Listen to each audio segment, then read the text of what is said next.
నెల్లూరు నగరంలోని హోటల్ డియాన్ నందు ఈరోజు మధ్యాహ్నం RTC zonal chairman Sannapareddy Suresh Reddy విలేకరుల సమావేశాన్ని నిర్వహించి వైసీపీ పాలనలో ఖజానా ఖాళీ చేసి వెళ్లిపోయిందంటూ పలు విషయాలను గురించి వివరిస్తూ విలేకరుల సమావేశాన్ని కొనసాగించారు.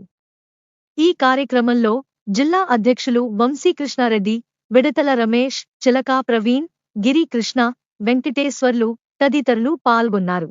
సీనియర్ నాయకులు Navami Gange convener plus Nellore town incharge నియోజకవర్గం కన్వీనర్ అయినటువంటి విడతల రమేష్ గారు, రోజు ఎవరైతే ముఖ్యంగా ప్రెస్ మీట్ లో మాట్లాడేటటువంటి పెద్దలు సురేష్ రెడ్డి గారు, ఆర్టీసీ జోనల్ చైర్మన్, తర్వాత విలేకరులందరూ కూడా ఒకసారి అందరితో కూడా కలిసి మాట్లాడాలని ఉద్దేశంతో ఈరోజు ఈ సమావేశాన్ని ఏర్పాటు చేయడం జరిగింది. దాన్ని ఉద్దేశించి పెద్దలు సురేష్ రెడ్డి గారు మాట్లాడారు. సింహపురి జర్నలిస్టు మిత్రులకు ముందుగా మీకు అందరికీ కూడా హృదయపూర్వక నమస్కారాలు తెలియజేస్తున్నా. ఈరోజు మనం అందరం కూడా ఆర్టీసీ జోనల్ చైర్మన్ గా నియామకం అయిన తర్వాత మనం అందరం కూడా కలుద్దాం,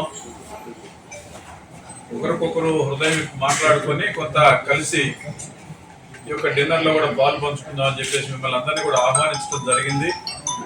మా ఆహ్వానాన్ని మన్నించి వచ్చినటువంటి ప్రింట్ మీడియా, ఎలక్ట్రానిక్ మీడియా అందరూ పెద్దలు చిన్నలు అందరికీ కూడా పేరు పేరున ముందు మీకు అందరికీ కూడా స్వాగతం చెప్తున్నా.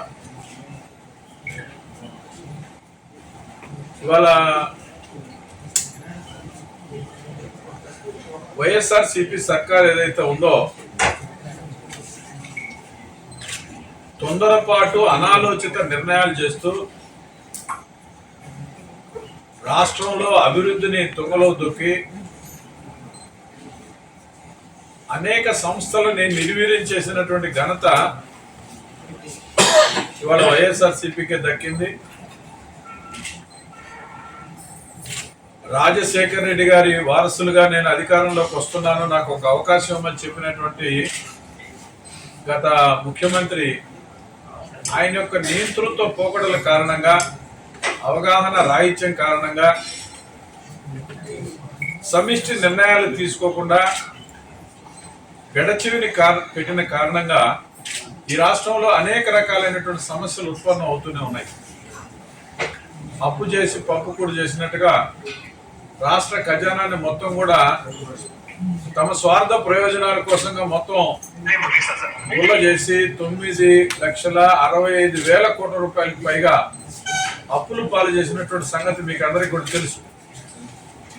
మనం అనేక సందర్భాలుగా కూడా ఈ విషయంలో మీరందరూ కూడా చర్చించుకొని కూడా ఉంటారు. అదే పరిస్థితి ఇవాళ ఆర్టీసీలో కూడా అదే పరిస్థితి కొనసాగుతుంది. ఆర్టీసీ ఉద్యోగులను ఆర్టీసీని ప్రభుత్వంలో కలుపుకునేటువంటి సందర్భంలో ఏమాత్రం పెద్దల యొక్క పెడచెవిని మాట యొక్క పెడచెవిని పెట్టి తొందరపాటు నిర్ణయాలతో కేవలం ఓట్ క్యాచింగ్ నినాదాలతో ఆయన ఆర్టీసీని మాత్రమే ఆ యొక్క లక్షల కోట్ల రూపాయలు ఉన్నటువంటి యొక్క ఆర్టీసీ ఆస్తుల పైన కన్నేసి విలీనం చేసుకున్నారు తప్ప వాస్తవంగా అక్కడ ఉన్నటువంటి ఉద్యోగస్తుల యొక్క ప్రయోజనాలు కానీ, ప్రజల యొక్క ప్రయోజనాలు కానీ, సంస్థ యొక్క ప్రయోజనాలు కానీ పూర్తిగా కూడా పక్కన పెట్టడం జరిగింది. ఆ వాటి కోసం తిరగడం సరిపోయేది. ఆ రకంగా రిటైర్మెంట్ అయినటువంటి యొక్క ఉద్యోగస్తులు వైఎస్ఆర్సీపీ ప్రభుత్వంలో నానా అవస్థలు పడడం జరిగింది.